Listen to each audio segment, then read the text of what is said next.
जी सभापति महोदय, मैं आपका धन्यवाद देता हूं कि मुझे बोलने का मौका मिला है। इस कॉन्स्टिट्यूशनल अमेंडमेंट बिल के समर्थन में मैं खड़ा हूं। साथ ही साथ बहुत सी बातें भी मुझे रखनी हैं। प्लीज। हालांकि समय सीमित है, पूरी बात नहीं रख पाऊंगा, लेकिन मैं कोशिश करूंगा कि कम समय में अपनी बात खत्म कर दूं।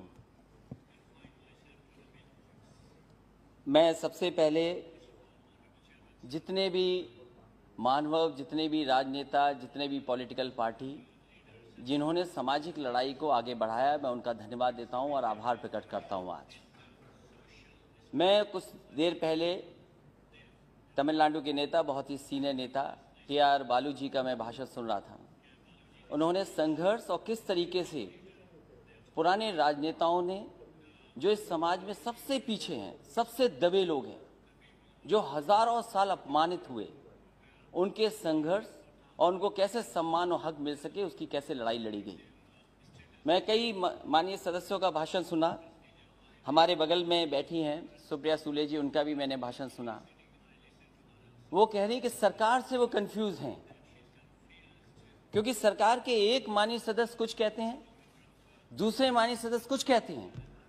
ये तो सदन की बात है सभापति महोदय, लेकिन अगर हम सत्ता पक्ष में बैठे लोगों की बातें सुने और उनका आकलन करें, अगर देश को सबसे ज्यादा किसी ने गुमराह किया है तो वो भारतीय जनता पार्टी ने पिछड़ों को, दलितों को सबसे ज्यादा गुमराह करने का काम किया। और सभापति महोदय, नियत साफ हो तब हम उम्मीद करेंगे कि आरक्षण बचेगा। हम तो सरकार चलती देख रहे हैं उत्तर प्रदेश में। क्या सरकार वो भारतीय जनता पार्टी की नहीं है? क्या वो भारतीय जनता पार्टी के विचारधारा के लोग नहीं है? जहां तक आज कॉन्स्टिट्यूशनल अमेंडमेंट बिल की बात है, मैं दो बातें बिल्कुल साफ कहना चाहता हूं। हम सब स्वीकार कर रहे हैं, सदन के जितने भी सदस्य हैं, ये भी अच्छा है कि स्टेट्स को मौका मिल रहा है, वो अपने आप फैसला ले सकते हैं किन जातियों को ओबीसी में शामिल करना है। लेकिन क्या एक ही जगह पर जब तक आप 50% की कैप नहीं बढ़ाएंगे तो क्या ओबीसी को पूरा अच्छा मिल जाएगा?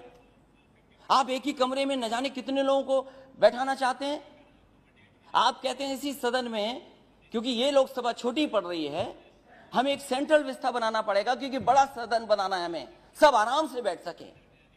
तो आप अपनी सहूलियत के लिए तो बना रहे हैं सेंट्रल व्यवस्था, लेकिन आरक्षण जो सबसे मूल भावना रही मंडल कमीशन की, उससे खिलवाड़ कर रहे हैं। कौन नहीं चाहता जाति जनगणना हो?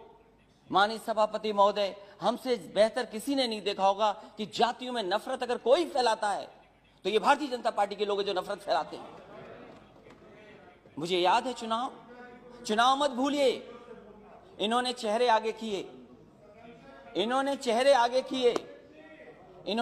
आगे किए कि ये ओबीसी मुख्यमंत्री होंगे, ये ओबीसी मुख्यमंत्री होंगे, ये ओबीसी मुख्यमंत्री होंगे। लेकिन जब मुख्यमंत्री बना तो कौन बना? ये हर जाति के अंदर नफरत फैला दी इन्होंने।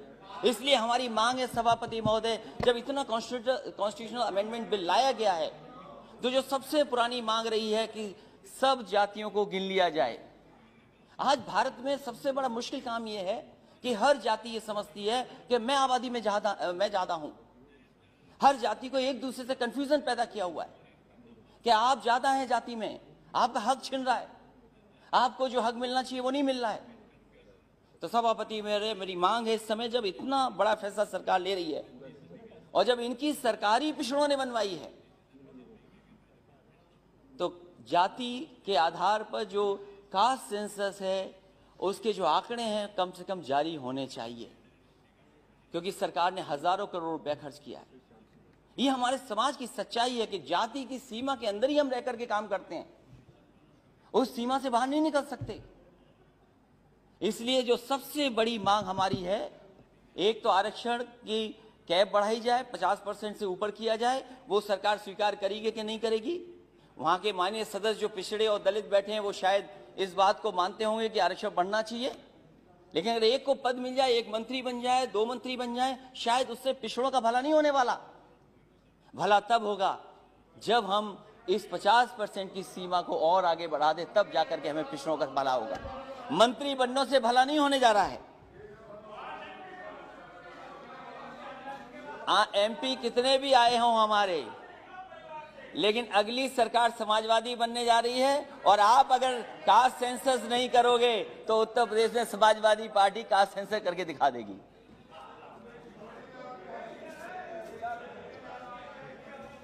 और वो नारा जो सोशलिस्टों ने दिया, सभापति महोदय, क्योंकि जब 50% से आगे की बात मैं कह रहा हूं तो वो नारा हमें याद करना चाहिए। सोशल लीडर्स ने दिया कि सोशलिस्टों ने बांधी गांठ, पिछड़े पावे 100 में 60। और ये सरकार न भूले, आपको पिछड़ों ने ही मौका दिया यहाँ बैठने का। जिस दिन पिछड़े हट जाएंगे और दलित हट जाएंगे, आपका पता नहीं लगेगा कि आप कहां पर हो।